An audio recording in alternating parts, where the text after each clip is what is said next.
Entonces, en la clase pasada habíamos visto el problema de dos cuerpos y en particular la interacción gravitatoria, que es similar a la interacción coulombiana, salvo porque la coulombiana, por supuesto, puede ser repulsiva, además de atractiva. Lo que vamos a ver ahora es concentrarnos en problemas no ligados, es decir, donde las partículas pueden alcanzar el infinito.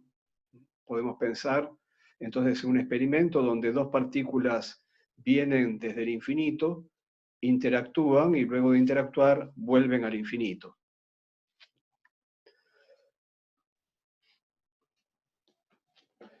Entendiendo que, bueno, la energía potencial de interacción va a cero en el infinito, ¿no? Es decir, que no hay barrera de potencial para llegar al infinito. Bueno, en ese caso, lo que vamos a tener es que mucho antes de la interacción, la energía mecánica va a ser exclusivamente cinética, porque en el infinito la energía potencial tiende a cero, y mucho después de la interacción, lo mismo, la energía mecánica va a ser puramente cinética. Y como la energía mecánica se conserva, entonces entre el estado inicial en el infinito lejano y el estado final en el infinito también, es decir, el infinito me refiero a que las dos partículas están infinitamente alejadas, en ambos estados, inicial y final, lo único que juega es la energía cinética y la conservación de la energía mecánica será entonces la conservación de la energía cinética comparando la inicial con la final. En ese sentido, esto se parece a lo que sería un choque elástico. En un choque elástico, por supuesto, no hay interacción a distancia. La interacción ocurre solamente en el momento del choque. Pero esa interacción conserva la energía mecánica y, por supuesto, antes de chocar, no habiendo interacción a distancia, no habiendo potencial, antes de chocar la energía es toda cinética, después de chocar es toda cinética, y bueno, la conservación de la energía es la conservación de la energía cinética en ese caso. Bueno, muy bien, entonces acá tenemos un dibujito que muestra tanto una interacción atractiva como una interacción repulsiva, vista en el sistema centro de masa. En el sistema centro de masa, recuerden, las dos partículas tendrán que tener necesariamente sus velocidades opuestas, no iguales, porque lo que tiene que sumar cero es la cantidad de movimiento total. Pero la cantidad de movimiento 1 y la cantidad de movimiento 2 son proporcionales a las respectivas velocidades 1 y 2. Por lo tanto, para que las dos cantidades de movimiento sumen cero, esas dos velocidades tendrán que ser opuestas en todo instante del movimiento.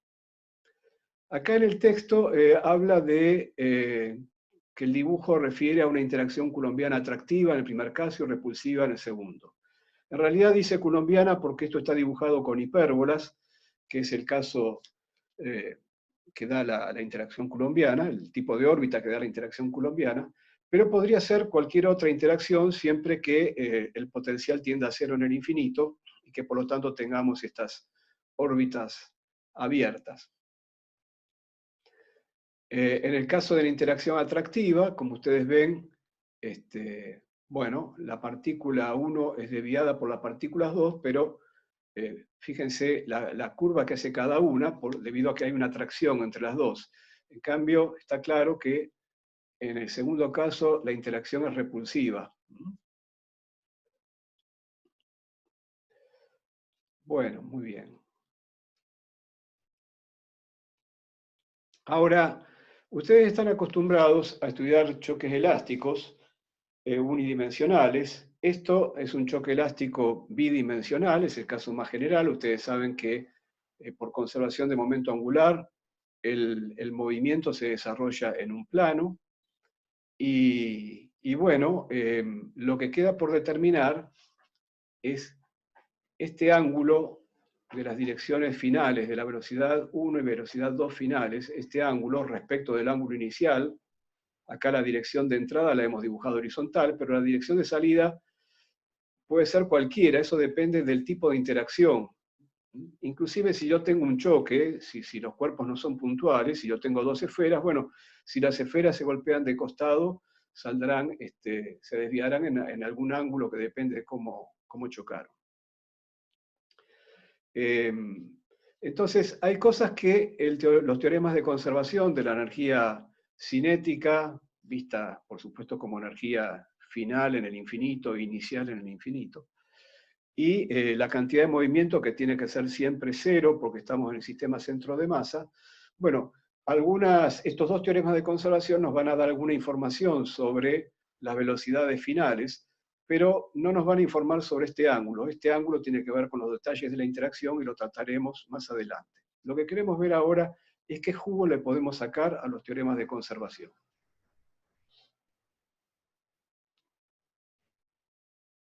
Entonces, por un lado, con respecto a la cantidad de movimiento, como vale cero siempre porque estamos en el sistema centro de masa, eso quiere decir que las velocidades iniciales de la partícula 1 y la partícula 2 se tienen que relacionar de esta manera. Si yo paso el m2 multiplicando para el otro lado, me queda m2 por v2, eso es la cantidad de movimiento 2, inicial en este caso, y si paso sumando este m1 por v1, me queda que la cantidad de movimiento 1 más la cantidad de movimiento 2 vale 0, tanto para las velocidades iniciales como para las velocidades finales, es decir, la misma relación tengo que tener para las velocidades finales. Pero por otro lado, se conserva, estas velocidades finales e iniciales, por supuesto, están medidas en el infinito, ¿no? Estas velocidades después, a medida que se acerquen las partículas y entre en juego la energía potencial, obviamente estas velocidades van a ser afectadas. Pero nosotros lo estamos viendo como un choque elástico, y estamos trabajando solamente con los valores de velocidades en el infinito, donde la energía potencial ya se ha anulado. Perdón, profesor, ¿eso es Sí. en caso de que sea atractivo o repulsivo? ¿O ambos? En cualquiera de los dos casos, es decir, que la cantidad de movimiento tiene que sumar cero en todo momento, porque estamos en el sistema centro de masa, es así. Y después, Perfecto. en el caso atractivo, lo que sí es importante es saber que no estamos en un movimiento ligado, porque el caso atractivo tiene movimientos ligados, tiene ligados y no ligados. Entonces tenemos que estar con la energía necesaria para salir del pozo de potencial. Si es el caso gravitatorio, eso corresponde, o al caso colombiano atractivo, ya sabemos cómo es la forma de ese potencial efectivo y sabemos que necesitamos energías positivas para el caso atractivo. Si no, la órbita no sería abierta, no llegarían al infinito las partículas.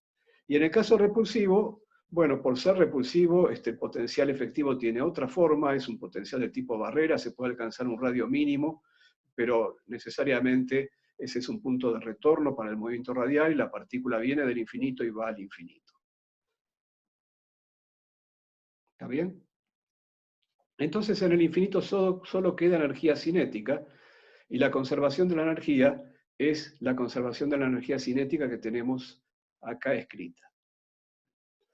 Entonces, si miramos este conjunto de ecuaciones, inmediatamente detectamos que una manera de satisfacer, o que la manera de satisfacer la energía cinética, sin violar las relaciones que están arriba, sin violar que el momento, la cantidad de movimiento total tiene que ser cero en todo instante, es simplemente diciendo que la velocidad final tiene el mismo módulo de la partícula 1, tiene el mismo módulo que la velocidad inicial de la partícula 1, y lo mismo con la partícula 2. Obviamente acá 1 y 2 están en pie de igualdad.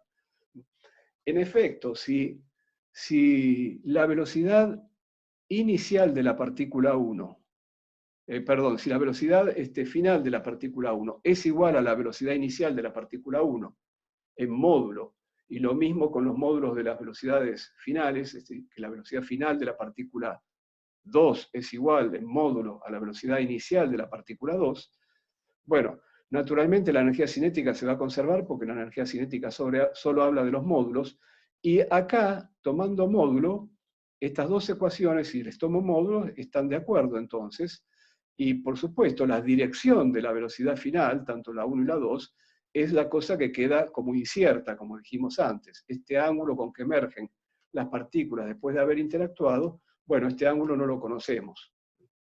Pero cualquiera sea ese ángulo, la cantidad de movimiento va a seguir siendo cero. Porque para cualquier ángulo esto se va a verificar. No importa con qué ángulo salga la partícula 1, la partícula 2 siempre va a tener que ser la dirección opuesta, y finalmente entonces esto va a seguir dando una cantidad de movimiento total cero.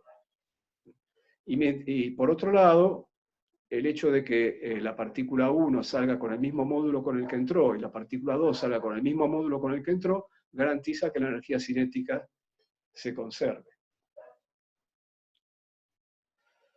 Bueno, muy bien.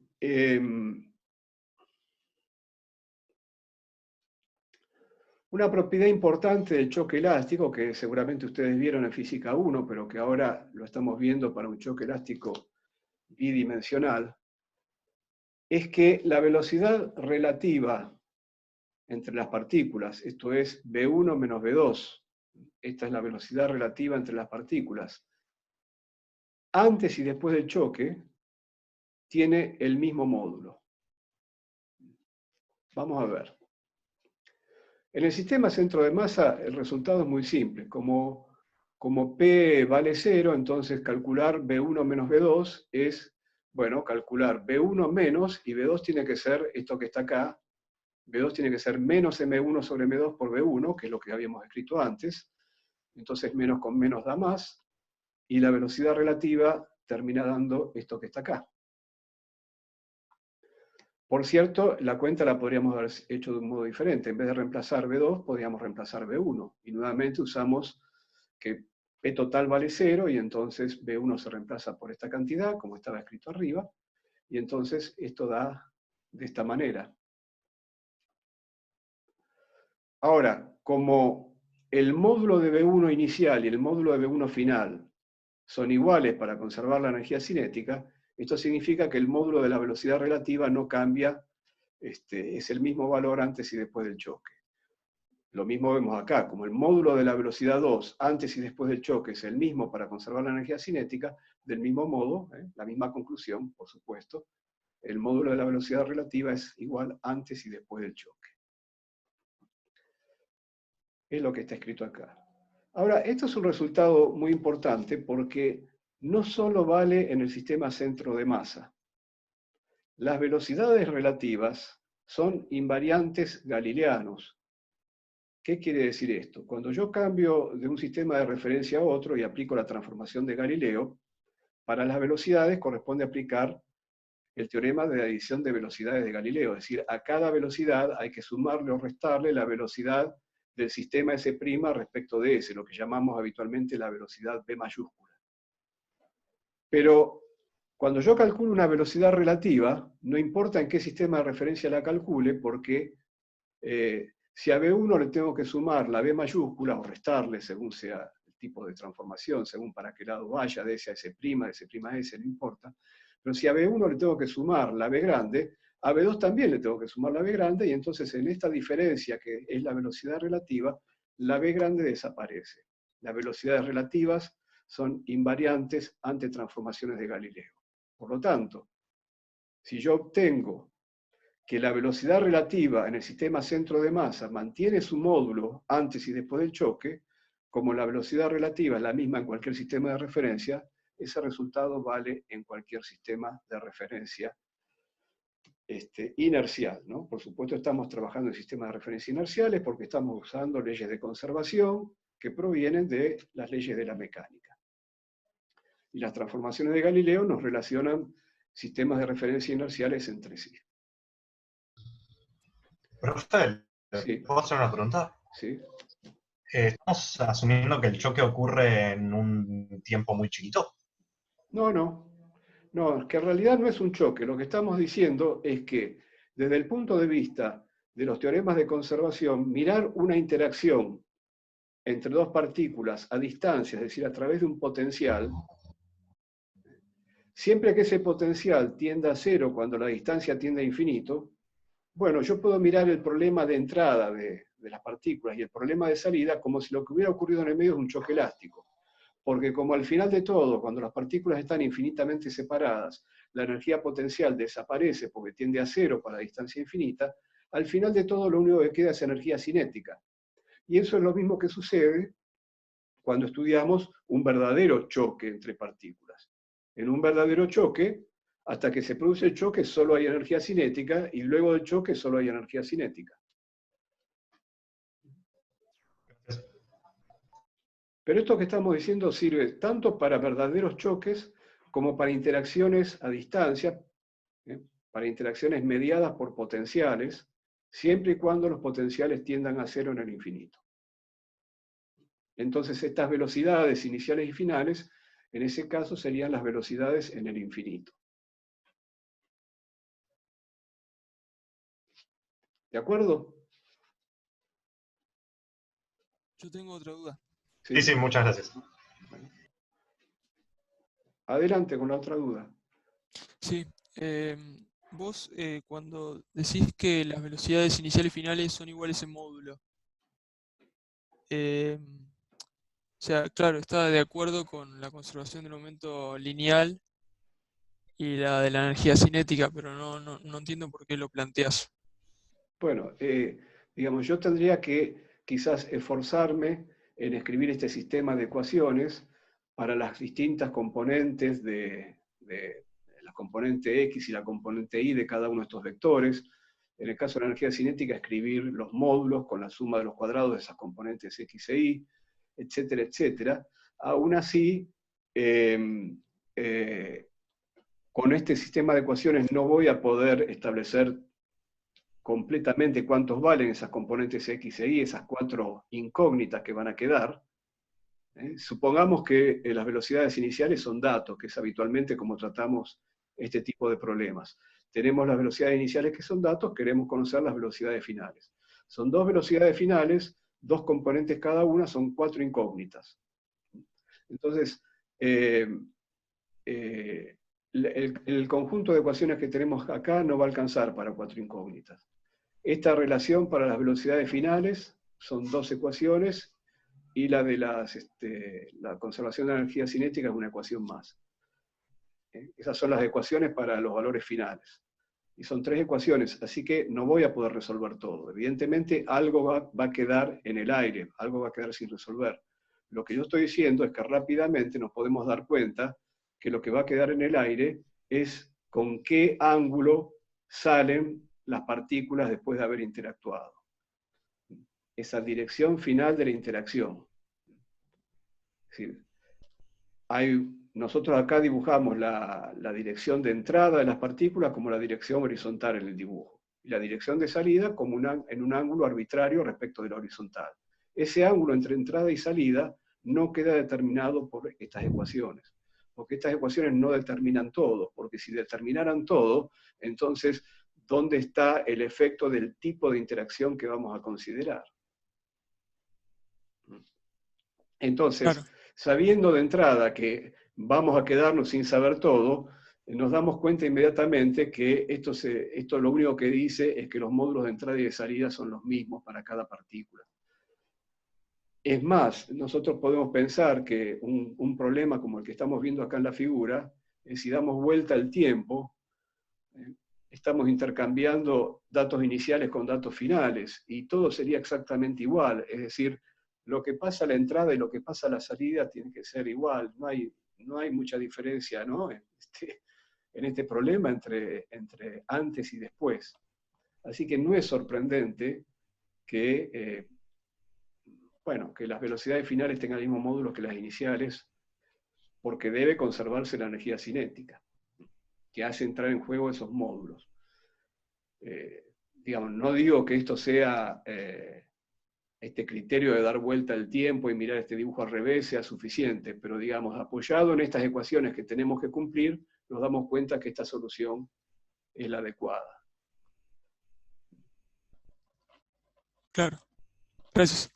Bueno.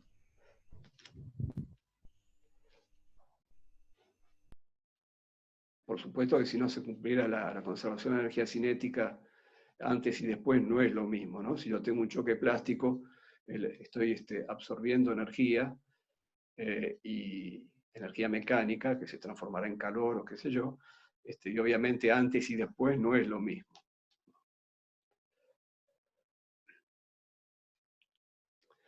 Entonces, bueno, dicho esto, vamos a despejar de estas dos ecuaciones B1 y B2 para escribirla de esta manera.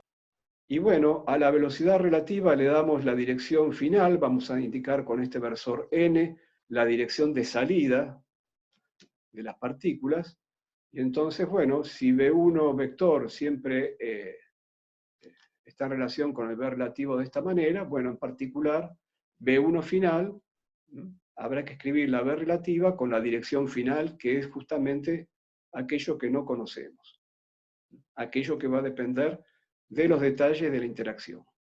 Y en cuanto a V2 final, lo mismo, lo despejamos de ahí arriba y, bueno, escribiendo la velocidad relativa con un módulo que sí lo conocemos, porque es el mismo módulo que tenía con los datos iniciales, pero lo que no conocemos de esa velocidad relativa es la dirección final. Bueno, muy bien. Entonces, esta es la resolución del problema en el sistema centro de masa, en el sentido es hasta dónde podemos llegar con los teoremas de conservación en el sistema centro de masa. Y queda por ver quién es este versor, esta dirección N. Fíjense que este resultado para los datos finales es muy simple cuando lo escribimos en términos de las cantidades de movimiento finales de la partícula 1 y de la partícula 2.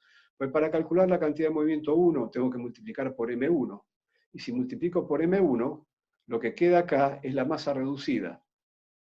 Y para calcular P2 final, tengo que multiplicar por M2. Y entonces de vuelta, lo que queda acá es la masa reducida. De manera que en términos de las cantidades de movimiento, lo que estoy diciendo es que la cantidad de movimiento 1 final es la masa reducida por el módulo de la velocidad relativa, que es el mismo que el inicial, por una dirección que no conocemos. Y la cantidad de movimiento 2 final es el mismo mu por la misma velocidad relativa, por la misma dirección, pero en sentido opuesto, por eso está acá el menos. Muy bien, ahora, en este tipo de problemas, que es un problema muy común en la física digamos, de altas energías, en los aceleradores de partículas, normalmente se hacen este tipo de experimentos, donde con proyectiles se bombardea un blanco. Entonces hay una partícula M1, que es el proyectil, una partícula M2, que es el blanco. En algunos casos, los dos están en movimiento, pero en muchos casos, el blanco está inicialmente en reposo. Y luego de la interacción con el proyectil, entonces el blanco adquiere una velocidad final. De manera que sería interesante poder pasar este resultado obtenido en el sistema centro de masa a un sistema de referencia arbitrario. Entonces, para pasar este resultado de velocidades finales a otro sistema de referencia, tengo que aplicar la adición de velocidades de Galileo. Si yo quiero pasar del sistema centro de masa a un sistema S, me tengo que fijar con qué velocidad se mueve en ese sistema S el sistema de referencia S' del cual vengo. Bueno, vengo del sistema centro de masa. ¿Con qué velocidad se mueve ese sistema? Visto desde el sistema S. Y con la velocidad del centro de masa. Entonces a estas velocidades finales les tengo que sumar la velocidad del centro de masa y así voy a obtener el resultado en un sistema S cualquiera. Entonces vamos a hacer eso.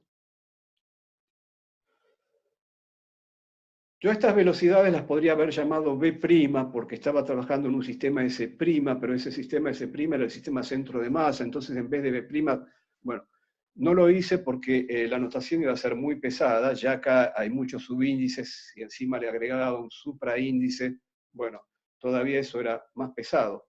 Entonces directamente tengamos en cuenta eso, porque ahora voy a llamar V1 inicial, en este caso V2 inicial, ahora a los valores medidos en el sistema S. No va a generar confusión porque está todo acá escrito, ustedes lo pueden leer en el apunte.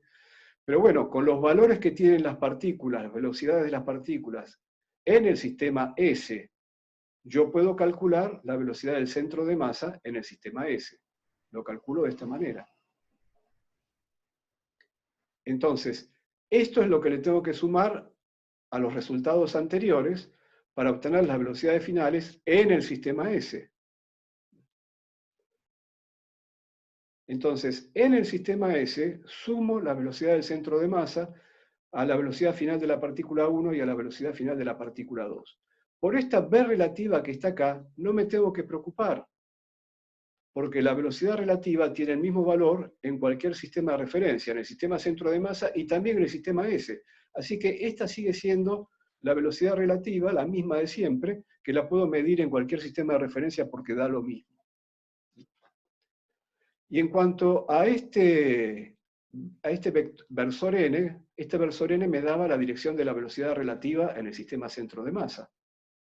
Pero la velocidad relativa es la misma no solo en módulo, sino como vector en cualquier sistema de referencia. Es un invariante galileano como vector, por lo tanto su dirección es la misma también en el sistema S arbitrario.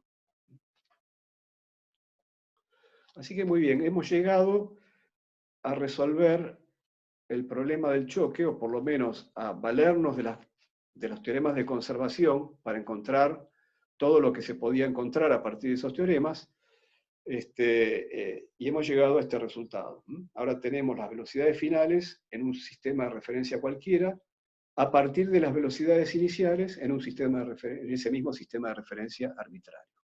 Y lo que queda como desconocido es esta dirección final n-versor.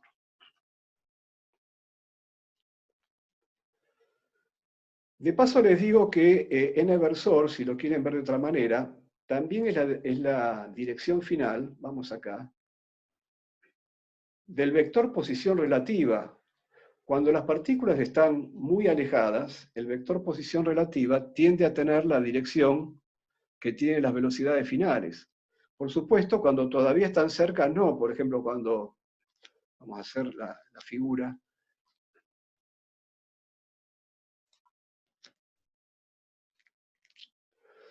si una partícula está acá y la otra está acá, bueno, el vector posición relativa, el R, tiene esta dirección. Todavía no es la dirección de las velocidades finales. Pero a medida que las partículas se van alejando, el R va creciendo y va tendiendo a tener la dirección de las velocidades finales. Así que esa es otra forma de encontrarle un significado al n-versor.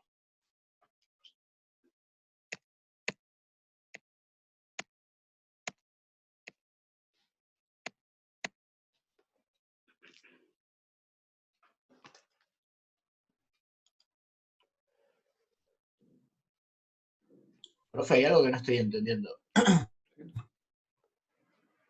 Adelante. Es una... O sea, si dijimos que la velocidad relativa es un invariante de Galileo como vector, pero si yo tomara un sistema de referencia que está como torcido respecto al otro, el ángulo va a ser distinto, ¿o no? Sí.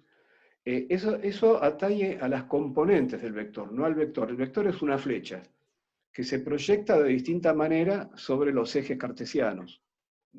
Entonces, si vos tenés un sistema rotado, no rotante, rotante sería que está cambiando de orientación en el tiempo. Rotado significa que tiene una orientación diferente, pero que es fija. Entonces, las proyecciones de ese vector, que es el mismo, van a ser diferentes. Sus componentes cartesianas van a ser diferentes. Por supuesto, si los sistemas S y S' mantienen la misma orientación, es decir, sus ejes cartesianos son paralelos entre sí, entonces no solo los vectores son iguales, sino que también las componentes cartesianas de los vectores son iguales. ¿Está bien? Pero una cosa es el vector, que es un objeto geométrico, y otras cosas son sus proyecciones sobre los ejes. Perfecto, muchas gracias. Bueno, entonces, como decíamos, también n-versor es la dirección final de R1 menos R2. Es otra forma de pensarlo.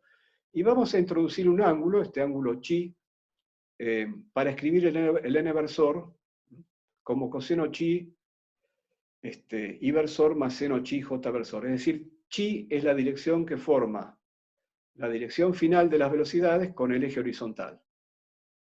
Es ese ángulo. Bueno, después lo vamos a mostrar en un dibujo. Entonces, habíamos dicho que un caso de especial interés es el caso en que en el sistema de referencia el blanco está inicialmente en reposo. A ese sistema de referencia donde el blanco está inicialmente en reposo se lo suele llamar un sistema de laboratorio. Bueno, Lo digo por si lo encuentran escrito, acá lo tenemos escrito de esa manera. Entonces, en ese sistema donde el blanco está inicialmente en reposo, yo tengo que inicialmente hay una única partícula moviéndose, la partícula M1, que viene con una velocidad 1 inicial, que está medida en el infinito. La partícula M2 está inicialmente en reposo, pero bueno, empiezan a interactuar a medida que M1 se acerca, empieza a funcionar el potencial de interacción. Yo acá lo dibujé para un caso repulsivo, y entonces empieza la repulsión, M2 empieza a moverse, y M1 se desvía. Como resultado de la interacción, entonces, hay una velocidad 1 final en alguna dirección θ1 y una velocidad 2 final en alguna dirección θ2. Los ángulos θ1 y θ2, ¿cómo se calculan? Bueno, si yo conozco las componentes cartesianas de B1 final, bueno, simplemente la tangente de θ1 es la componente Y dividida la componente X. Lo mismo para B2 final. Puedo calcular la tangente de θ2 con las componentes cartesianas de B2 final. Entonces, bueno, vayamos al cálculo de la tangente de θ1. Es la componente Y de B1 final sobre la componente X de B1 final. ¿De dónde saco esas componentes? Bueno, tengo que ir al resultado anterior. B1 final, ¿qué componentes cartesianas tiene? El n versor es coseno chi, y versor, más seno chi, j versor. Ahí veo las componentes cartesianas de este primer término. En cuanto a las componentes cartesianas del segundo término, como el segundo término está construido con las velocidades iniciales, bueno, eso es muy fácil, porque B2 inicialmente vale 0, en el sistema de laboratorio el blanco está en reposo, y B1 inicial es toda en la dirección X. De manera que la componente X de B1 final es el módulo de la velocidad relativa coseno chi más M1 B1 0, dividido M1 más M2. Y la componente Y de B1 final es el seno chi, bueno, multiplicado por supuesto por este factor, y no hay componente Y en la B1 inicial.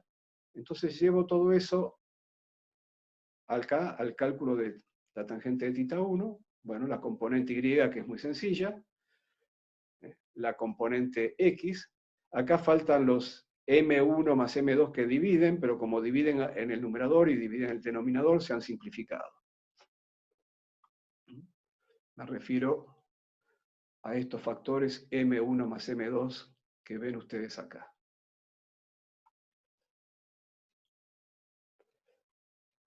Bueno, ¿qué me da todo esto? Fíjense que B10 está en todos lados. ¿Por qué? Porque acá abajo en el denominador, el primer término, y arriba también, estos que tienen el coseno de chi y el seno de chi, B, son los que tienen el n versor. Y el n versor venía con la velocidad relativa, con el módulo de la velocidad relativa. Pero ¿cuánto vale en este caso la velocidad relativa inicial? Bueno, inicial, como la partícula 2 está en reposo, la velocidad relativa inicial coincide con B10. Y la velocidad relativa es siempre la misma, es antes y después del choque la misma, bla, bla, bla, es decir, siempre la misma. Antes y después del choque, cuando las partículas están muy alejadas, tiene el mismo valor. Entonces, B relativa se reemplazó por B10, tanto acá acompañando al seno de X, como acá acompañando al coseno de chi y al seno de chi. Entonces, B10 está en todos lados y se simplifica. Finalmente, bueno, simplificando también el M2, aquí me queda un M1 sobre M2, seno de chi dividido coseno de chi más M1 sobre M2. Para la tangente de θ2 hacemos exactamente lo mismo. Bueno, hacemos exactamente lo mismo y, bueno, acá la única masa que aparece, de vuelta, tenemos que volver al resultado para los vectores que teníamos más arriba, y la expresión queda así, donde solo aparece la M1, así que la M1 se va, y el resultado para θ2 no depende de de las masas, sí depende de los detalles de la interacción, porque eso va a entrar en chi. De alguna manera, la masa puede volver a reaparecer a través de chi. Bueno, vamos a ver, para sacarle alguna observación interesante, alguna observación física a estos resultados matemáticos, vamos a ver qué sucedería para el caso de dos masas iguales. Dos masas iguales. Bueno, si las dos masas son iguales, este M1 más M2 me da un 1. El resultado que vamos a obtener en ese caso es que θ1 más θ2 va a ser pi sobre 2. Enseguida muestro por qué, pero vayamos al dibujo. Acá tenemos θ1 y acá tenemos θ2. Si θ1 más θ2 vale pi sobre 2, quiere decir que el ángulo formado entre la línea marrón y la línea azul, las rectas que me dan las direcciones de salida, es un ángulo recto.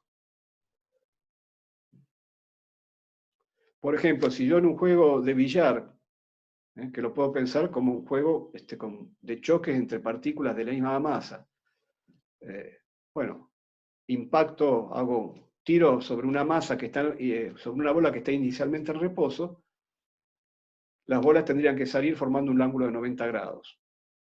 En la práctica eso no es así, porque las bolas tienen efecto. Cada una está girando y bueno, y eso acá no interviene, porque acá son partículas, son puntos nada más, ¿no? Pero ustedes saben que dándole el efecto a las bolas se pueden conseguir ángulos muy diferentes. Pero si fuera sin ningún efecto, entonces tendría que cumplirse esto del ángulo de pi sobre 2. Profe, una pregunta. Sí. ¿En ese caso no afecta también la forma de la bola? Que son... Sí, afecta el momento de inercia de las bolas, todo eso.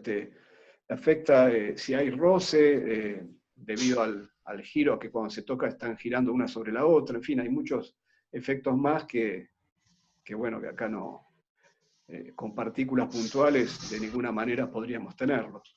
¿Está? Bueno, entonces queríamos hacer esta demostración y me voy a valer para la demostración de una propiedad trigonométrica, que la tangente de la suma de dos ángulos cualesquiera, siempre se puede escribir de esta manera. Entonces, como yo quiero averiguar cuánto vale θ1 más θ2, quiero demostrar que vale pi sobre 2. Pero conozco solamente la tangente de θ1 y la tangente de θ2 por separado, entonces me valgo de esta propiedad trigonométrica y reemplazo entonces tangente de θ1, bueno, tengo que hacer todo el reemplazo y hacer las simplificaciones que correspondan. Va a quedar este resultado,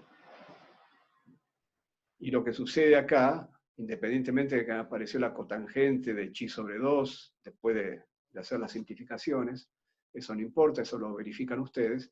Lo que importa es que si M1 es igual a M2, acá queda un 0 dividiendo. Por lo tanto, θ1 más θ2 es pi sobre 2, para que la tangente dé infinito. Hay una manera mucho más didáctica de demostrar que θ1 más θ2 vale pi sobre 2 cuando las dos masas son iguales. Fíjense lo que sucede.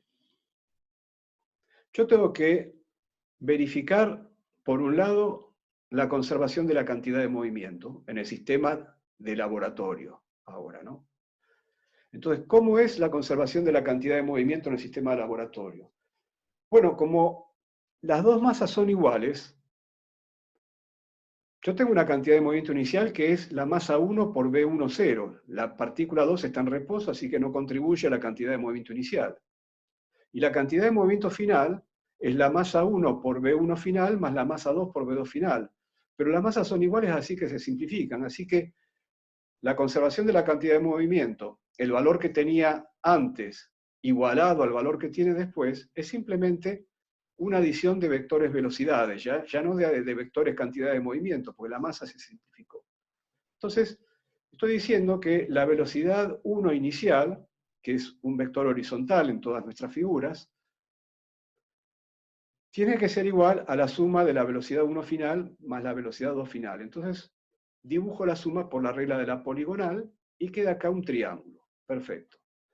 Ahora voy a la conservación de la energía cinética. De vuelta, en la conservación de la energía cinética también se simplifican las masas. Y también se simplifican los factores un medio. Un medio de la masa por la velocidad al cuadrado. Bueno, el un medio de la masa lo simplifiqué y queda que la velocidad inicial de la partícula 1 al cuadrado es igual a la suma de la velocidad 1 final al cuadrado más la velocidad 2 final al cuadrado. Pero mirando quiénes son en este triángulo, B1 final y B2 final, yo digo, pero esto es el teorema de Pitágoras. Pero el teorema de Pitágoras vale para triángulos rectángulos, por lo tanto, este ángulo que está acá, entre los dos catetos, tiene que ser recto. Y entonces así demuestro que si las masas son iguales, las velocidades finales son perpendiculares entre sí.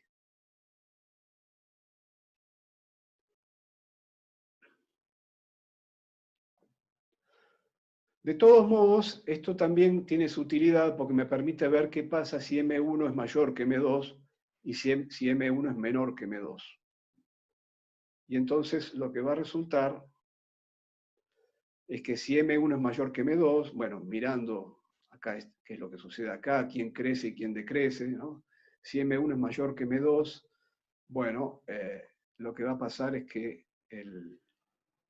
la tangente de θ1 más θ2 va a ser mayor que 0 o menor que 0 en cada caso, y entonces se tendrá que si la tangente de θ1 más θ2 es mayor que 0, quiere decir que θ1 más θ2 está en el primer cuadrante. Es decir, que θ1 más θ2 es menor que pi sobre 2. Y si la tangente de θ1 más θ2 es menor que 0, es negativa, θ1 más θ2 está en el segundo cuadrante, y entonces θ1 más θ2 es mayor que pi sobre 2. ¿Qué quiere decir esto?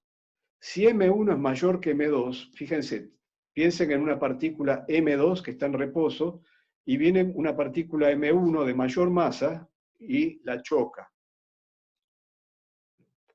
Entonces, lo lógico es que el ángulo θ1 más θ2 sea más cerrado que el que obtengo, es decir, que la partícula 1, piensen en el caso límite donde la masa de la partícula 1 es muy, muy grande.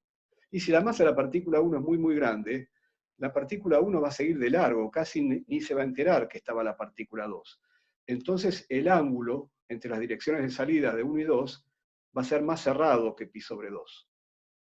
En cambio, si la partícula 1 tiene muy poca masa y la masa de la partícula 2 es muy importante, la partícula 1 podría llegar a rebotar, inclusive a salir para atrás si le da frontalmente.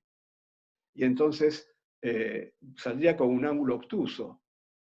Y entonces la suma de θ1 más θ2 estaría en el segundo cuadrante, sería mayor que pi sobre 2. Bueno, todo eso es algo que se puede leer a partir de este resultado para la tangente θ1 más θ2.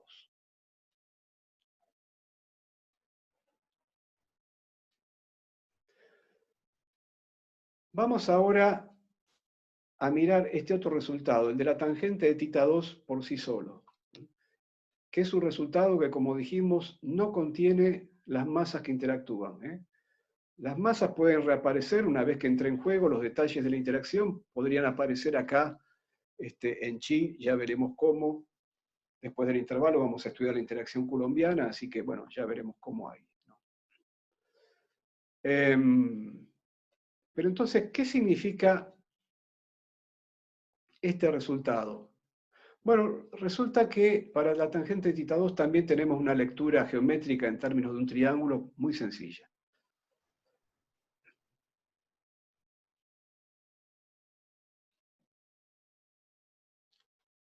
Si nosotros volvemos a la expresión para la velocidad 2 final,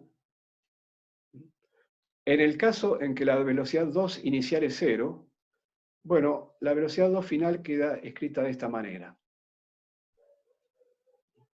En el sistema de laboratorio queda escrita de esta manera. Entonces, veamos bien qué significa esto. En el paréntesis hay dos vectores que tienen el mismo módulo, porque recuerden que el módulo de la velocidad relativa era el módulo de la velocidad 1 inicial, porque como la velocidad 2 inicial es 0, el módulo de la velocidad relativa es simplemente el módulo de la velocidad 1 inicial. Muy bien. Quiere decir entonces que acá yo estoy restando dos vectores del mismo módulo. El primer vector, B10, es un vector horizontal en nuestras figuras. Está multiplicado por M1 sobre M1 más M2, igual que está multiplicado el otro, porque esto es un factor común. Así que acá en la figura dibujé el vector M1 sobre M1 más M2 por B10, el vector horizontal. A este vector le voy a restar M1 sobre M1 más M2 por velocidad relativa, n versor. N versor es una dirección desconocida. Restar un vector es lo mismo que sumar el vector opuesto. Entonces acá dibujé un vector que es opuesto a n versor, es proporcional a menos n versor.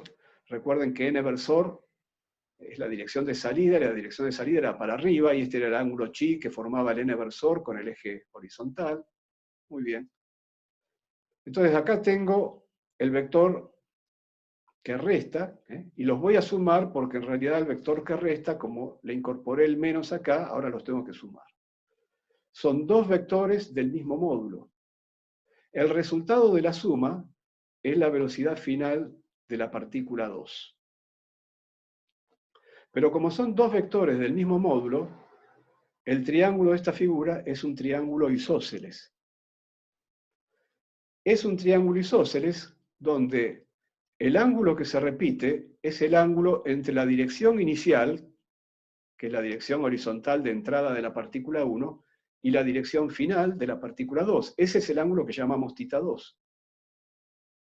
Y el otro ángulo, por opuesto por el vértice, es el mismo ángulo chi, ¿no?, de la dirección de salida de la dirección de n versor.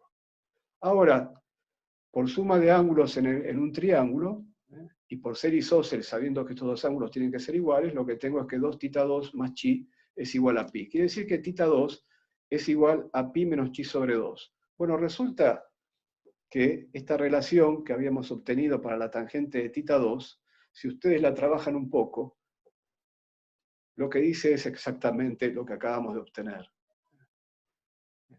Lo que dice es que θ2 es pi menos chi sobre 2. Si ustedes reemplazan acá y le calculan a pi menos chi sobre 2 la tangente, van a obtener exactamente este resultado que está acá. Así que el resultado para la tangente de θ2 lo vamos a reemplazar por este otro que es más sencillo y que dice lo mismo.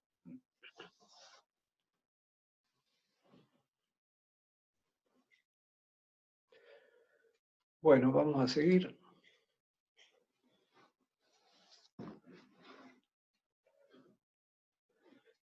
Bueno, quiero insistir en una cosa, que cuando decimos antes y después del choque, en un choque de verdad, antes y después del choque es cualquier momento antes y cualquier momento después del choque, porque no pasa nada antes y después del choque.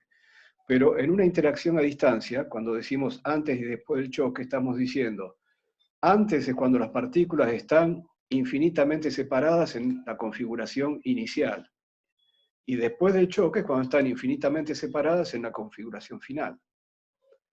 Cuando decimos que la velocidad relativa tiene el mismo módulo antes y después del choque, esa es una propiedad que sacamos de la conservación de la energía cinética. Pero la energía cinética es la misma antes y después del choque cuando las partículas están infinitamente separadas, porque si hay una energía potencial de interacción, si hay interacción a distancia, si no es un mero choque la interacción, entonces, bueno, mientras está sucediendo la interacción, la energía cinética no se conserva, lo que se conserva es la energía mecánica. Es solamente al final del choque y antes del choque, cuando las partículas están a distancia infinita, que la energía potencial vale cero y entonces toda la energía mecánica conservada es energía cinética. Y entonces en esas condiciones vale que la velocidad relativa antes y después del choque tiene el mismo valor. Es decir, estamos hablando cuando ya la energía potencial no juega. Otra cosa también que dijimos es que la dirección n versor de la velocidad relativa es un invariante galileano porque la velocidad relativa es un invariante galileano. Así que la dirección que tenemos, el ángulo chi que tenemos para el sistema centro de masa también vale para el sistema de laboratorio o para cualquier otro sistema inercial. Y habíamos dicho que en el sistema centro de masa podíamos ver que n versor era también la dirección final de la posición relativa del R1 menos R2, que a medida que iba creciendo, que las partículas se iban distanciando, entonces la dirección de R1 menos R2 era finalmente la dirección de las velocidades finales, la dirección n versor. Bueno, ocurre que las posiciones relativas también son invariantes galileanos, porque cuando uno hace una transformación de Galileo, a la posición le tiene que sumar o restar b por t. Pero en la posición relativa, el b por t se va, se simplifica. Cuando hago R1 menos R2, el b por t se lo sumé o resté tanto al R1 como al R2, así que desaparece en la posición relativa. Por lo tanto, también es cierto que en cualquier sistema de referencia, la dirección de n versor es la dirección a la que tiende la posición relativa cuando las partículas están infinitamente alejadas. Bueno, nos quedaba por ver una propiedad más que podíamos sacar de todas estas consecuencias de los teoremas de conservación, y la propiedad tiene que ver con que el ángulo θ1, cuando m1 es mayor que m2, el ángulo θ1 tiene un máximo. Es decir, cualquiera sea la naturaleza de la interacción, los teoremas de conservación le fijan un máximo al ángulo θ1 cuando m1 es mayor que m2. Esto es, habíamos dicho que en un caso muy extremo, donde la masa de m1 es muy grande, es claramente visible que el ángulo θ1 más θ2 se cierra y va a ser menor que pi sobre 2. Pero ahora lo que queremos decir es que no se puede abrir más allá de un cierto valor. Que θ1 no puede abrirse más allá de un cierto valor. En cambio, si la masa 2 fuera la más importante, como el proyectil puede hasta retroceder, hasta rebotar, bueno, el θ1 puede llegar a ser entonces un valor de pi. Si el proyectil rebota exactamente, el θ1 vale pi, va para atrás el proyectil. Pero eso sucede solo si m1 es menor que m2. Entonces vamos a ver esto de que θ1 tiene un máximo y cuánto vale ese máximo. Como yo sé que θ1, bueno, es igual, volvamos para atrás. θ1 es esta cantidad que está acá, donde el chi depende de los detalles de la interacción. Bueno, θ1 va a cambiar cuando el chi cambie, cuando los detalles de la interacción cambien.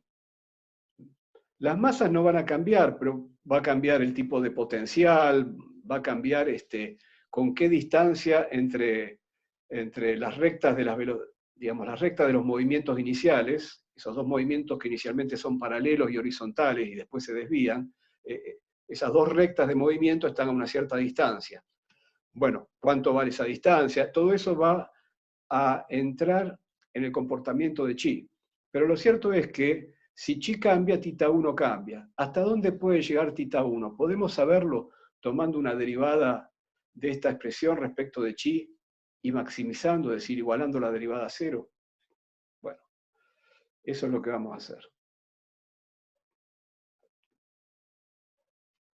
Entonces, derivamos la tangente de θ1 respecto de chi, el resultado da esto que está acá, y pedimos que esto valga cero. Y entonces, bueno, obtenemos que para que esto valga cero,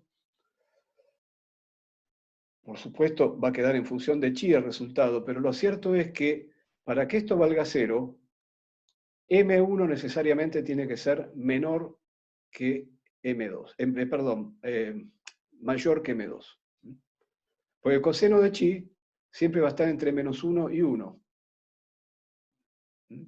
Entonces, para anular esto, necesito que M1 sobre M2 por coseno chi sea -1. Entonces M1 va a tener que ser mayor que M2. Entonces, esa es la condición para anular, para que esta derivada dé cero. Ahora, despejando el valor de chi, porque acá entonces sale que coseno chi es igual a menos M2 sobre M1, y reemplazando en la expresión para la tangente de θ1, deberíamos obtener cuál es el valor de ese ángulo máximo. Eso yo se los voy a dejar como ejercicio, porque enseguida lo voy a ver de vuelta en una figura de un triángulo. Pero la idea es esta, que para que se anule esta derivada, el coseno de chi tiene que valer menos m2 sobre m1. Reemplazando en la expresión para tangente θ1, ¿cuánto vale θ1 cuando chi tiene ese valor? Bueno, eso me va a dar el θ1 máximo. El resultado de ese θ1 máximo es este que está acá. Es un ángulo cuyo seno es m2 sobre m1, pero lo vamos a ver en una figura. Entonces, vamos a volver a las expresiones para las velocidades finales que habíamos obtenido inicialmente.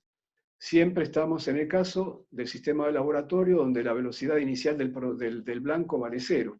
Y en ese caso, la velocidad final quedaba expresada de esta manera, con un m1 más m2 que dividía y que lo pasé ahora multiplicando.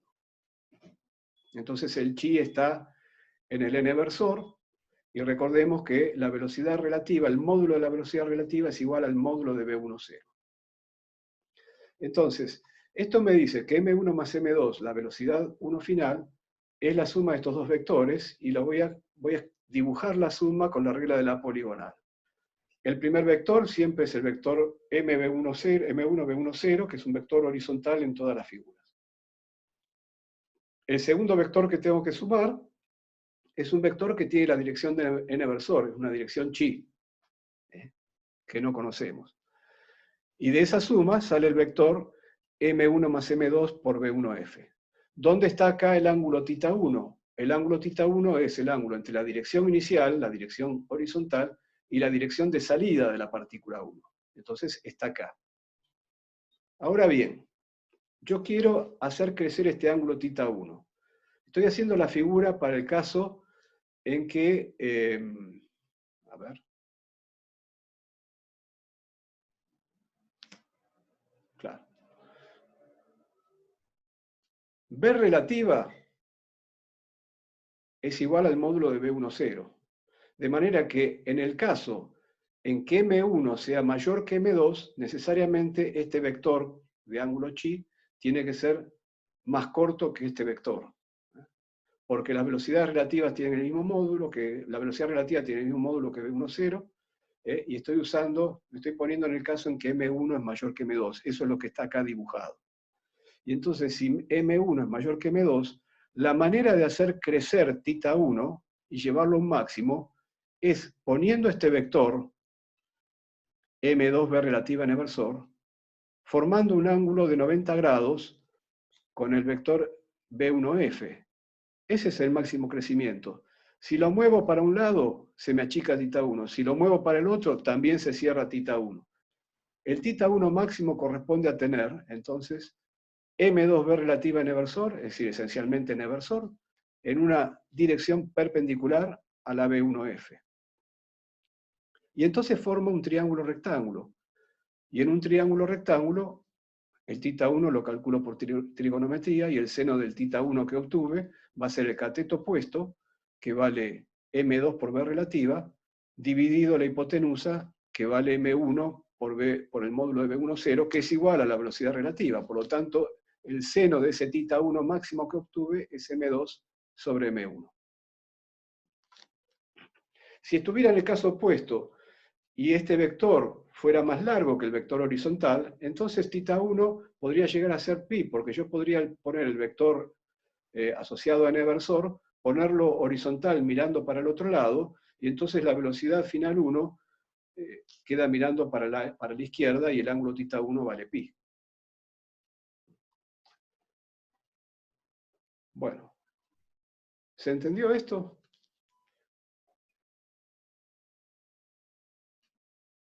¿Quieren que dibuje encima de la figura para que se entienda mejor lo que estoy diciendo?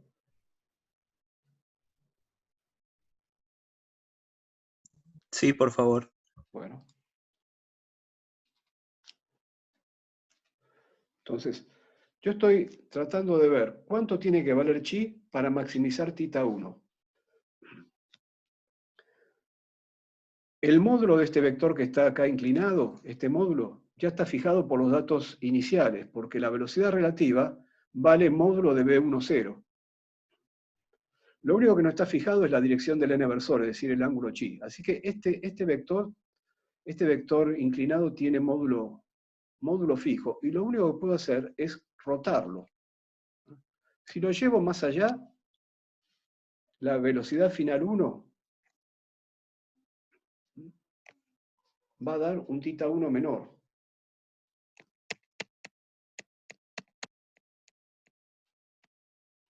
Si lo llevo más acá, también va a dar un θ1 menor. Entonces, para maximizar el ángulo θ1, lo que tengo que hacer es colocarlo perpendicular. Perpendicular para obligarlo a B1 final a levantarse lo más que pueda. Es como si pusiera un parante sobre una tabla. Entonces, el θ1 máximo lo obtengo cuando este ángulo es de 90 grados. Y entonces el seno del θ1 máximo va a ser el cateto opuesto, m2 velocidad relativa, sobre el cateto adyacente, m1 módulo de B10. Pero módulo de B10 y velocidad relativa valen lo mismo, entonces me queda m2 sobre m1. ¿Se entiende? ¿Se ve lo que escribí o al costado se perdió?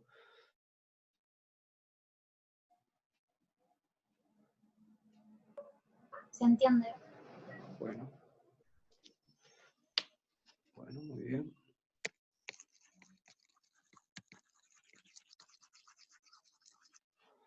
Bueno. Perfecto, entonces, todo esto que aprendimos de los choques elásticos lo vamos a aplicar a lo que se llama un problema de scattering. Lo que queremos ahora es centrarnos en esta cuestión de cómo se comporta el ángulo chi cuando estamos estudiando una interacción conocida. Nos vamos a concentrar en la interacción coulombiana, pero esto puede servir para cualquier interacción que permita que las partículas vengan del infinito y lleguen al infinito, que permitan movimientos no ligados. Sabemos que el problema de dos cuerpos, ya lo hemos estudiado, sabemos que se resuelve reemplazándolo por el problema de un único cuerpo, una única partícula cuya masa es lo que llamamos la masa reducida mu. En una posición, esa única partícula mu, en una posición R, que es igual al vector R1 menos R2, a la posición relativa del problema original, y esa posición R está tomada desde el centro de fuerzas, desde el centro del potencial central. Conocemos además que la solución se puede expresar en términos de primeras integrales del movimiento, que son en este caso el momento angular conservado y la energía mecánica conservada. Para este tipo de problema, no ligado a este problema de dispersión de partículas, ¿por qué llamamos de dispersión? Scattering significa, scatter significa esparcir, dispersar. El típico problema donde interesan estos resultados, ya dijimos, es un problema donde en el laboratorio se lanzan proyectiles hacia un blanco y entonces los proyectiles son desparramados y salen con ángulos diversos. Ese ángulo con el que sale depende de con qué parámetro de impacto entraron. Este S, que es la distancia que hay entre la recta que recorre inicialmente la partícula que entra y la recta paralela que pasa por el centro dispersor, por el centro del potencial. Este ángulo se llama parámetro de impacto. Bueno, según sea este parámetro de impacto, la partícula será más dispersada, menos dispersada, este ángulo chi será más grande o más chico. Y todo eso tiene que ver con qué tipo de potencial dispersor tenemos acá en el punto O. Lo que está dibujado acá es una figura de tipo hipérbola, es decir, estamos pensando en este dibujo en un potencial repulsivo, pero podría ser un potencial atractivo también. Hay un punto absidal, un acercamiento un R mínimo, un acercamiento máximo al centro dispersor, y como siempre vamos a adoptar la medida del ángulo φ a partir del R mínimo, así que acá tenemos dibujado el φ del infinito, porque cuando la partícula alcanza el infinito, la dirección, es decir, el vector posición tiene esta dirección, y entonces este es el ángulo que le corresponde, que lo vamos a llamar phi infinito. Otra de las cosas que tenemos dibujada acá es el ángulo chi. El ángulo chi tenía dos posibles significados, lo podíamos ver de dos maneras distintas. Era la dirección de la velocidad relativa final, y también la dirección de la posición relativa, cuando las partículas estaban infinitamente separadas. Ahora, la posición relativa pasó a ser el vector r de la partícula de masa mu. Y entonces el vector r, como está medido desde el centro dispersor, el vector r está siendo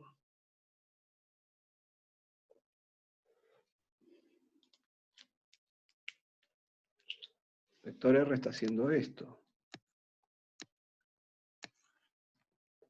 Es decir, cuando su módulo tiende a infinito, lo cual quiere decir que las partículas 1 y 2 están infinitamente separadas, la dirección del vector r, habíamos dicho que era la dirección del n-versor, era el chi, por eso está dibujado el chi en ese lugar del dibujo.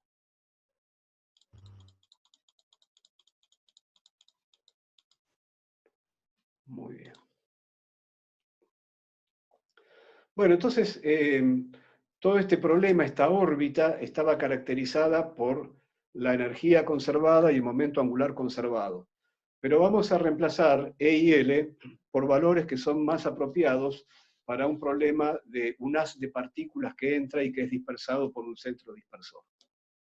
Entonces, la energía conservada E la podemos escribir como un medio de la masa reducida, por supuesto, por la velocidad que la masa reducida tiene en el infinito al cuadrado.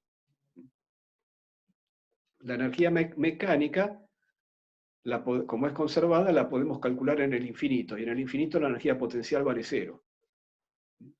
Tanto en el infinito cuando entra como cuando sale, porque como la energía mecánica se conserva y en el infinito no hay energía potencial, la energía cinética es la misma al entrar o al salir.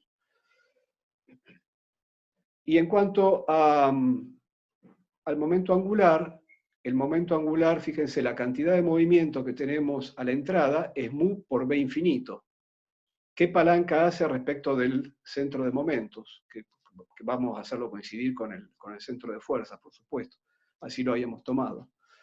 Bueno, el brazo de palanca es ese, así que nos queda cantidad de movimiento, mu por b infinito, multiplicado por ese es el módulo del momento angular. Y entonces E y L ahora van a ser reemplazados por estos dos datos iniciales, la velocidad en el infinito y el parámetro de impacto.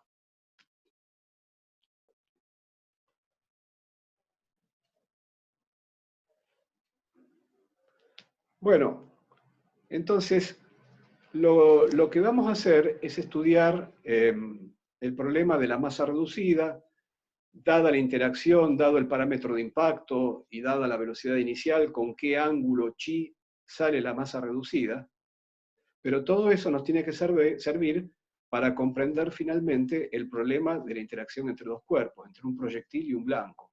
Entonces, una vez que sepamos qué pasa con el ángulo chi, con qué ángulo chi emerge, tenemos que volver al problema de los dos cuerpos. En particular, si nos interesa saber cómo sale el proyectil, vamos a usar el conocimiento que ahora vamos a adquirir sobre el ángulo chi, lo vamos a reemplazar en la tangente de θ 1 que teníamos de la parte anterior.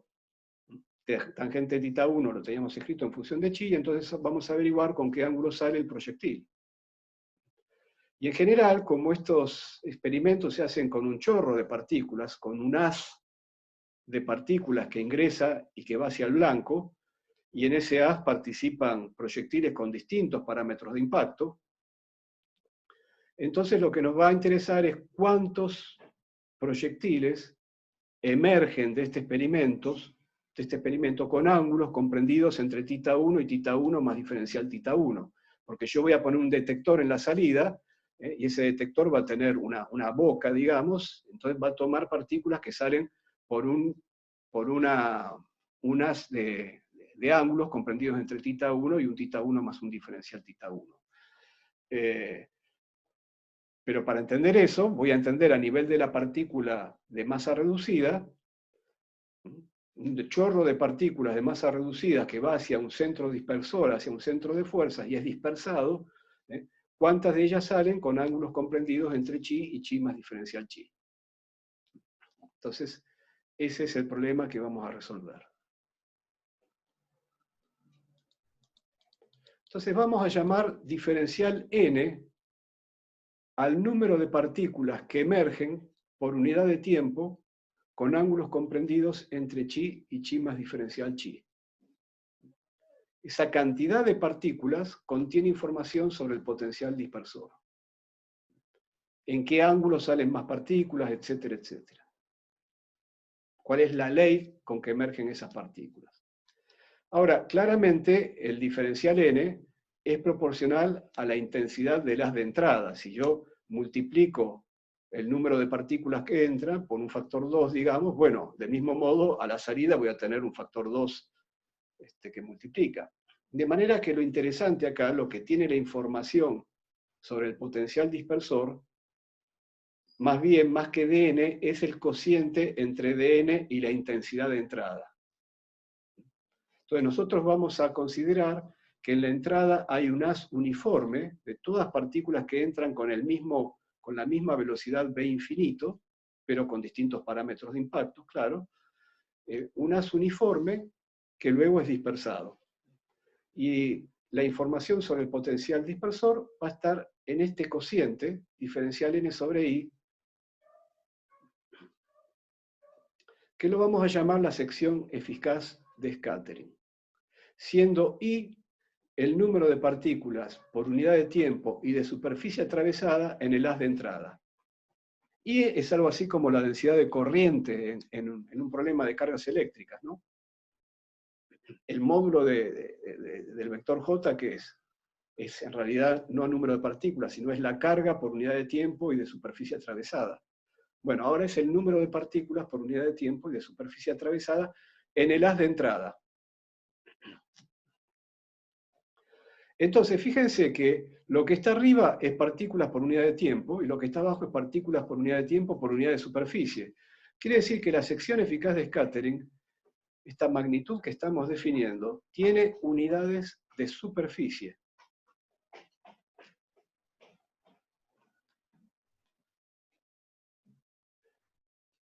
Si pensamos que el número de partículas que emerge, miren, esta franja naranja que está acá es una franja en una esfera de salida, pero es la franja comprendida entre un ángulo chi y un ángulo chi más diferencial chi. Es una franja infinitesimal. Todas las partículas que pasan por ahí por unidad de tiempo forman nuestro diferencial n. Las partículas que salen por unidad de tiempo entre ángulo chi, chi más diferencial chi. Ahora, esas partículas antes tuvieron que pasar en la sección de las de entrada por alguna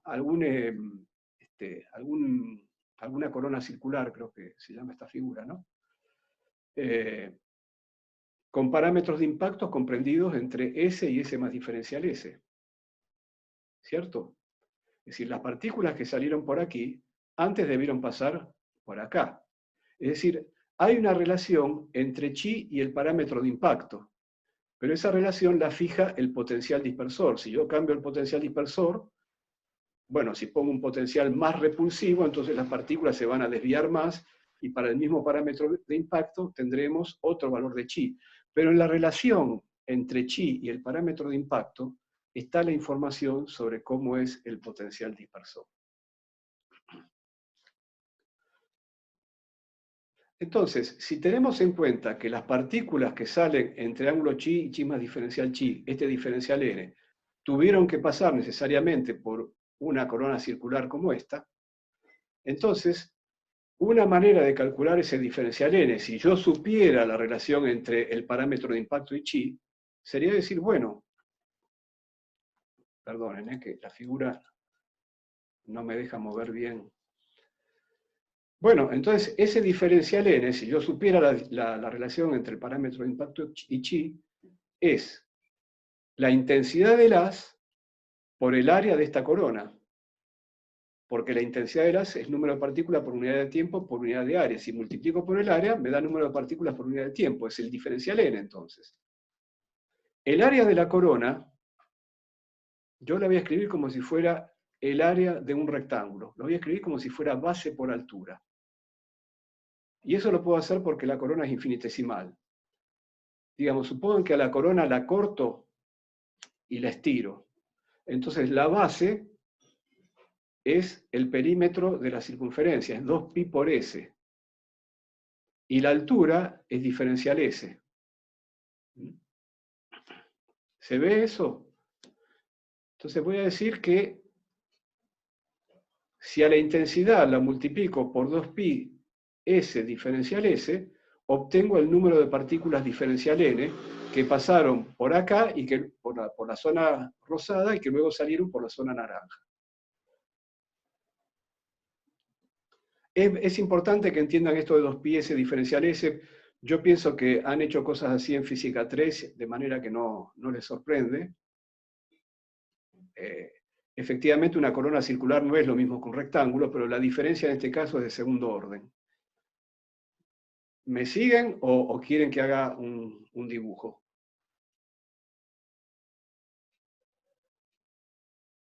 Un dibujo estaría aclarador. Bueno.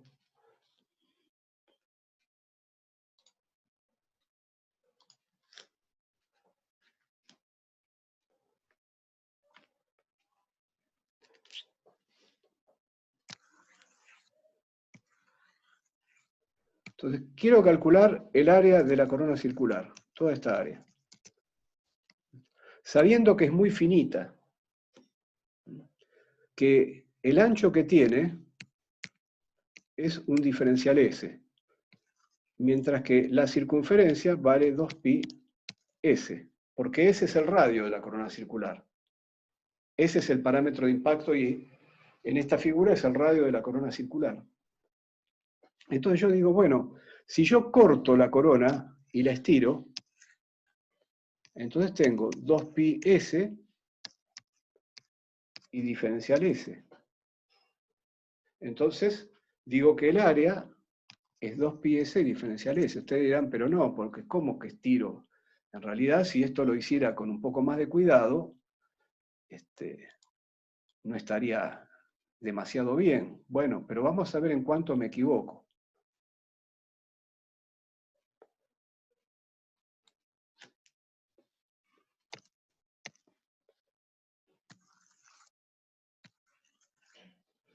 Si bien el lado interno vale 2pi s, el perímetro de la circunferencia, el lado externo es más grande, no vale 2pi s. Entonces, yo en realidad lo que estoy haciendo es como cortando así, y me estoy olvidando de este triangulito. Pero ese triangulito tiene un lado que es diferencial s, y el otro lado que es tan infinitesimal como diferencial s. Es decir, me estoy equivocando en un área que es de segundo orden. ¿Lo ven? Sí, perfecto. Bueno.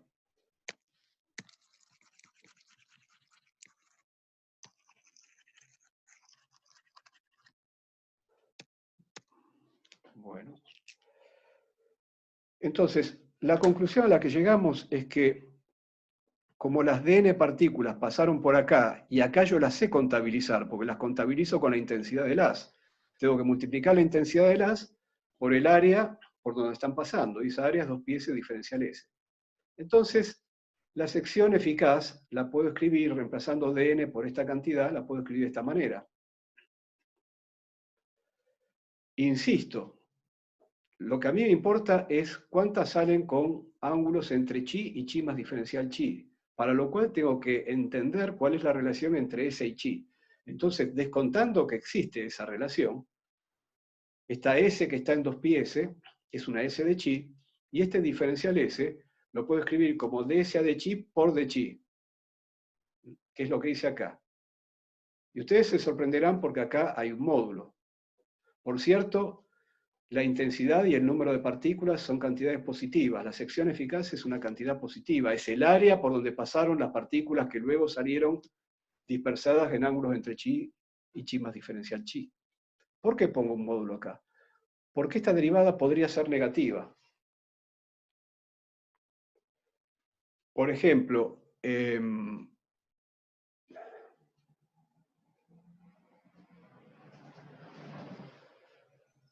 supongamos este mismo caso, el caso que está dibujado acá es el de un potencial coulombiano repulsivo. Es coulombiano porque la órbita es hiperbólica y es repulsivo, bueno, porque la partícula no es atraída, sino que es repelida. Si yo incremento S, ¿no? Hago entrar la partícula por acá arriba, ¿qué le va a pasar a la partícula? ¿Se va a desviar más o se va a desviar menos?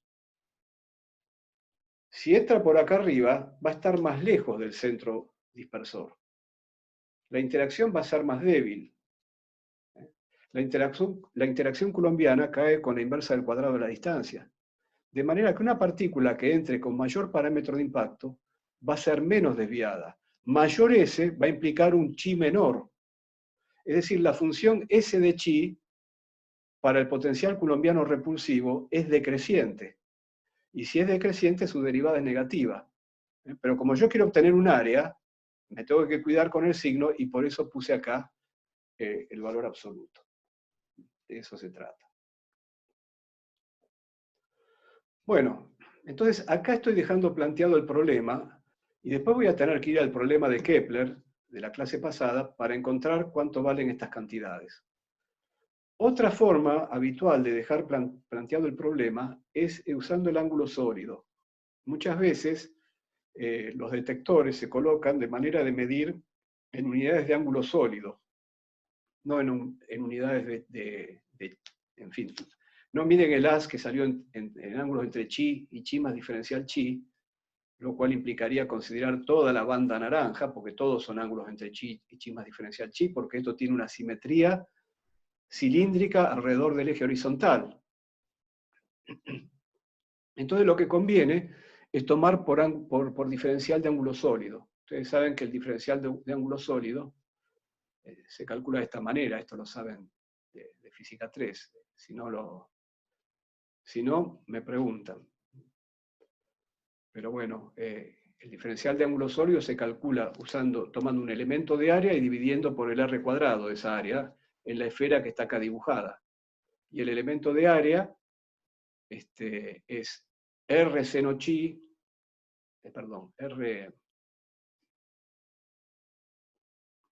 ¿qué digo? No, claro, sí, R seno chi por un R diferencial phi, entonces me queda R cuadrado seno chi diferencial phi, seno chi diferencial phi, y si integro en phi, bueno, me queda un 2pi. Y por eso entonces tengo esta relación. Y bueno, reemplazando el diferencial chi acá en función del diferencial de ángulo sólido, las cosas quedan así. Son dos maneras equivalentes de escribir la misma sección eficaz. Eso no nos tiene que preocupar. Bueno, vamos al potencial coulombiano. Si tengo el potencial coulombiano... Te quiero hacer una consulta. Sí. Adelante. Quería consultarte sobre me dijiste el signo de la derivada diferencial S con respecto a chi. ¿Pudieras volver a explicar eso? Porque no me quedó tan en claro por qué pudiera cambiar el signo. ¿Y cómo se logra esa dependencia de chi? ¿Cómo se logra? Bueno, hay una dependencia en chi que todavía no conocemos, que queremos obtener. Pero lo que digo es que si la situación es la de un potencial coulombiano repulsivo, como el que está acá dibujado, si yo aumento ese, si entro con un parámetro de impacto más grande, lo que va a pasar es que esta partícula no va, por supuesto para el potencial coulombiano estoy pensando en una partícula cargada que ve el potencial coulombiano, es decir, esta masa reducida tiene que tener una carga además, ¿no? Si no, el potencial de Coulomb no lo ve. Pero bueno, esta masa reducida que tiene una carga eléctrica, si entra con un parámetro de impacto más grande, va a ser menos dispersada, porque va a estar ya lejos del potencial dispersor, y entonces la interacción va a estar debilitada. la interacción va con el cuadrado de la distancia, y la distancia mínima, por ejemplo, aumentó mucho. Quiere decir que el ángulo chi con el que va a salir es un ángulo chico. Entonces, a mayor S, menor chi. Quiere decir que para este potencial, la relación entre S y chi, que la vamos a obtener enseguida, es decreciente. Entonces, hay potenciales dispersores donde la relación es creciente y hay otros donde es decreciente. Entonces, para cuidarme de ese signo de la derivada, porque yo estoy escribiendo un área finalmente y el área es positiva, para cuidarme del signo de esa derivada, puse el módulo de la derivada.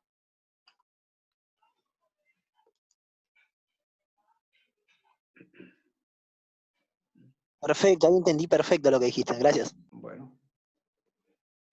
Entonces, vamos al potencial coulombiano para encontrar cuál es la función S de chi. Y entonces, nosotros habíamos investigado el potencial gravitatorio, lo habíamos escrito de esta manera, donde alfa era positivo porque el potencial gravitatorio era atractivo y la atracción estaba en este signo menos. Pero por supuesto, si queremos considerar un potencial coulombiano repulsivo, el problema es el mismo, nada más que habrá que elegir un alfa negativo. Yo les había advertido la clase pasada que atención que si el alfa es negativo, iba a haber algún signo que cambiaba en el resultado, y lo cierto es que si ustedes revisan lo de la clase pasada, del PDF, todo eso está en notas a pie de página, el resultado para el potencial repulsivo tenía un signo menos acá y un signo menos acá. Así que estos dos signos son el potencial atractivo, el signo de arriba, el potencial repulsivo en el signo de abajo. En ambos casos, si consideramos movimientos no ligados en ambos casos, el repulsivo siempre es no ligado y el atractivo necesita energía mayor que cero, en ambos casos se puede demostrar que esto es una hipérbola. El único tema es dónde está el foco de la hipérbola, pero la trayectoria es hiperbólica. Así que eso no nos va a importar. Recordemos también quién era el coeficiente E. En términos de la energía mecánica y el momento angular, era esta cantidad, que ahora tenemos que reescribir con el parámetro de impacto y con la velocidad en el infinito, y da esto que está acá. El phi, como siempre, se mide desde R mínimo, perfecto, eso ya está. El ángulo phi infinito, que está en la figura anterior, es el ángulo con el que se llega a R igual a infinito. Si R es igual a infinito en la ecuación de la cónica, acá tenemos 0 a la izquierda, y entonces, bueno, el ángulo se relaciona, el ángulo infinito, ¿qué estoy diciendo? Bueno, por un lado en la figura, fíjense, siempre la trayectoria, habíamos dicho, es simétrica respecto de un punto absidal, así que en esta figura, si este phi infinito, el ángulo que está del otro lado también es phi infinito, así que tengo que 2 phi infinito más chi me da pi. Así que por un lado, 2 phi infinito más chi me da pi. Por el otro lado, de la cónica, ahora sí, volvemos acá, el ángulo phi infinito, me queda un 0 de este lado porque R es infinito, y entonces despejo el ángulo phi infinito y digo, bueno, coseno de phi infinito, según si estoy en el caso repulsivo o el atractivo, me tiene que dar menos más 1 sobre E, y bueno, dado este valor de E, bueno, ya está, acá está. Y entonces, ¿qué tenemos? Tenemos que phi infinito, por un lado, de la figura, salió que tiene esta relación con chi, y por otro lado, de haber resuelto las ecuaciones de movimiento, sale que phi infinito tiene esta relación con el parámetro de impacto. Y entonces acá está la relación entre parámetro de impacto y chi. Por un lado, de la trigonometría, esta relación entre coseno phi y una raíz cuadrada de 1 más algo al cuadrado nos dice, esto lo verificamos rápidamente, nos dice que esto que tiene que estar acá sumando tiene que ser la tangente cuadrada de phi infinito. Efectivamente, la tangente cuadrada es el seno cuadrado sobre el coseno cuadrado, saco un común denominador coseno cuadrado, me queda un coseno cuadrado acá, más seno cuadrado me da un 1, así que me queda un coseno cuadrado arriba, y como está la raíz, me queda un coseno, que es el resultado que está acá. Eso, digamos, esto es directo. Si coseno de phi infinito es esta expresión con raíz cuadrada, esto que está acá abajo es la tangente cuadrado de phi infinito. Muy bien. Y eso significa la tangente cuadrado, despejando acá el phi infinito como pi menos chi sobre 2. Bueno, la tangente cuadrado es pi menos chi sobre 2. Y bueno, conociendo de vuelta propiedades trigonométricas, acá tengo la tangente de pi sobre 2 menos chi sobre 2. Eso es la cotangente de chi sobre 2. Y bueno, como está el cuadrado, es lo que tenemos aquí. Finalmente, despejando de acá el parámetro de impacto, me queda que el parámetro de impacto es esto que está acá. Entonces ahora hago la derivada. Ya tengo la función s de chi. En la expresión para la sección eficaz entraban s de chi y la derivada de ese respecto de chi en módulo. Acá lo tenemos. Entonces calculo. Acá está, bueno, ya está hecha la cuenta, digamos, ¿no? Esto lo repasan ustedes, acá está hecha la cuenta. Si queremos expresar esto con el ángulo sólido, muy bien, reemplazamos de chi en función del ángulo sólido, que da esta expresión que está acá. Todavía esto está un poquito feo, un poco complicado. Fíjense que acá hay varias funciones trigonométricas, pero en algunas el argumento es chi sobre 2 y en otras chi. Entonces vamos a hacer, para tratar de simplificar un poco esto, vamos a hacer lo siguiente. El seno de chi lo escribimos como el seno de chi sobre 2 más chi sobre 2. Y nuevamente, el seno de una suma se escribe como seno coseno más coseno seno, pero como acá el ángulo es el mismo, me queda 2 veces el seno de chi sobre 2 por el coseno de chi sobre 2. Reemplazo entonces aquí abajo, y con eso consigo al menos simplificar un coseno de chi sobre 2. Y me queda un seno cuarta de chi sobre 2. Y esto que obtuvimos entonces es la sección eficaz para el potencial coulombiano. Sirve tanto para el potencial atractivo como para el repulsivo. Ustedes pueden seguir por el camino el ángulo más menos, que al final no va a entrar. La fórmula es la misma. Lo único que para un potencial repulsivo, este ángulo chi va a ser negativo, por la forma en que se desvía, por la forma en que se produce la desviación, en el caso atractivo.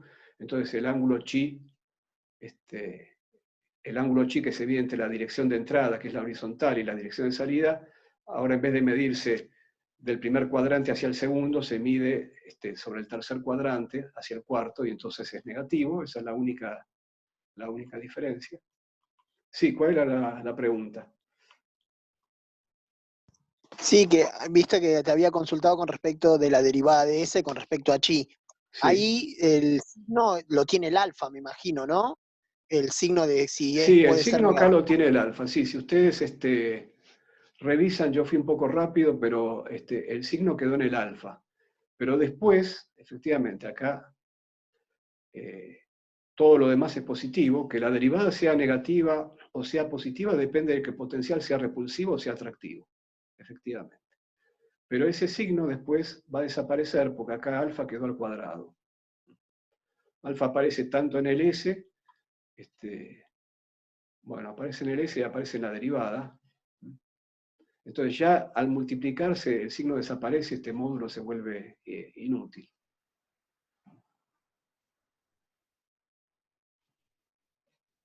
Bueno. Muy bien, entonces esta es la sección eficaz para la interacción coulombiana. Otras interacciones tienen otras secciones eficaces. La forma de esta sección eficaz contiene la información del potencial coulombiano. Por supuesto, a nosotros la masa reducida no nos dice gran cosa. Tenemos que saber volver al problema original, que era el problema de proyectil y blanco. Entonces, como dijimos, la relación entre el ángulo de salida del proyectil y el ángulo chi es esta que está acá. Por lo tanto, a partir de esta relación yo tengo una relación chi como función de θ1 y diferencial chi como función de diferencial θ1. Así que tendría que volver a la sección eficaz y donde dice diferencial chi, reemplazar esto que está acá, con la derivada de chi respecto de tita 1 que sale de esta relación, y con la función chi de tita 1 que sale de acá también, por supuesto.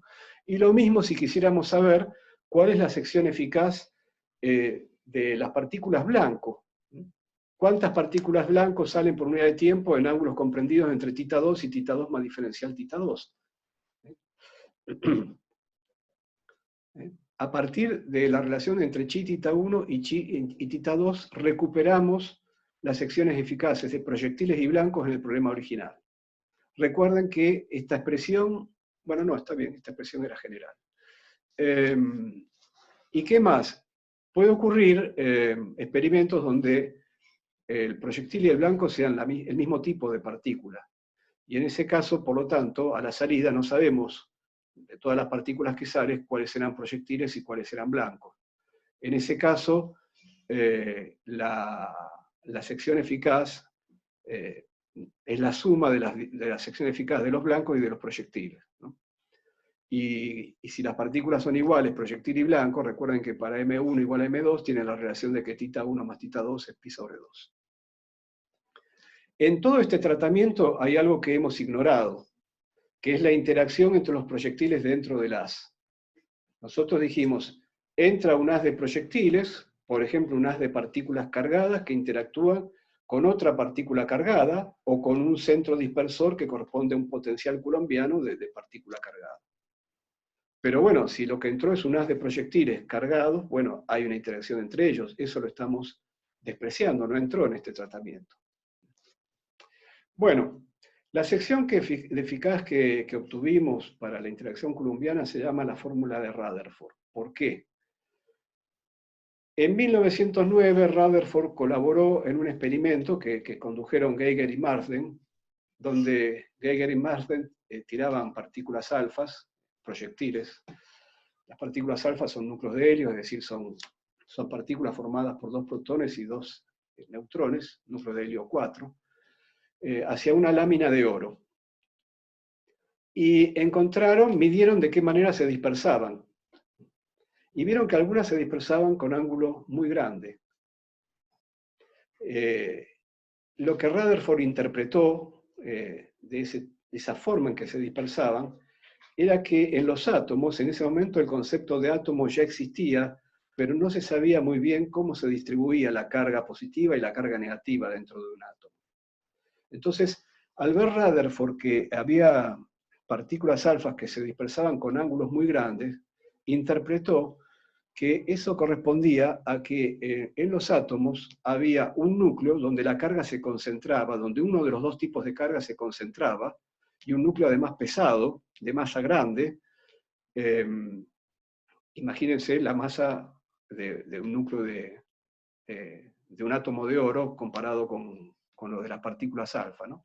Entonces él se dio cuenta que eso correspondía a la dispersión, donde en la lámina de oro había grandes concentraciones de carga, de un tipo de carga, y alta masa, y que entonces la carga de signo opuesto digamos, no jugaban mayor papel, dispersaban mucho menos y por lo tanto tenían que estar distribuidas en lo que hoy sabemos que es la nube de electrones. Entonces, Rutherford de esa manera llegó a la conclusión de que el modelo de átomo era el modelo planetario, el modelo donde los electrones orbitan alrededor de un núcleo. Bueno, que después la mecánica cuántica, ese modelo planetario lo modifica, pero digamos, la base es esa, ¿no? Las órbitas, finalmente en mecánica cuántica no son exactamente órbitas, porque la mecánica cuántica las trata probabilísticamente. Bueno, entonces, como la masa del núcleo de oro es mucho mayor que la masa de la partícula alfa, ¿qué pasa? En ese caso, la masa reducida es igual a la masa de la partícula liviana. Esto es lo mismo que el planeta dando la vuelta alrededor del Sol, etcétera, etcétera, ¿no? Y del mismo modo, tita 1 es prácticamente igual a chi. Es decir, que para este caso, la fórmula de Rutherford tal como la obtuvimos para la masa reducida, se aplica directamente a los proyectiles. Simplemente porque la masa del blanco es tan grande que es como si tuviéramos el problema del planeta con respecto al Sol, ¿no? El proyectil, la órbita que va a ser el proyectil prácticamente la hace como si el blanco estuviera quieto. Así que todo su desvío coincide con chi, etcétera, etcétera. Bueno, finalmente, hoy nos estamos pasando de la hora, finalmente, una cosa que se puede calcular con la sección eficaz es lo que llamamos la sección eficaz total. Recuerden que la sección eficaz diferencial correspondía al área del haz, a la sección del haz por donde pasaban las partículas que luego iban a ser dispersadas en ángulos comprendidos entre chi y chi más diferencial chi. Entonces, la sección eficaz total correspondería a integrar sobre todos los ángulos posibles de dispersión. Entonces, si yo integro entre 0 y pi, integro desde partículas que no se dispersan hasta partículas que retroceden, el resultado que obtengo para el potencial coulombiano es infinito. ¿Y qué quiere decir que la sección eficaz total sea infinita? Quiere decir que el área, la sección del haz por donde entran las partículas que van a ser dispersadas por ese centro dispersor, es infinita. Y eso es cierto, porque en realidad el potencial coulombiano dispersa aún proyectiles cuyo parámetro de impacto tiende a infinito. Los dispersa cada vez menos, casi no los dispersa, pero todas las partículas del haz, aun si la sección del haz fuese infinita, van a ser dispersadas. Por lo tanto, el potencial de Coulomb tiene una sección de eficaz total infinita. Eso no nos tiene que sorprender, digamos. Bueno, aquí terminamos.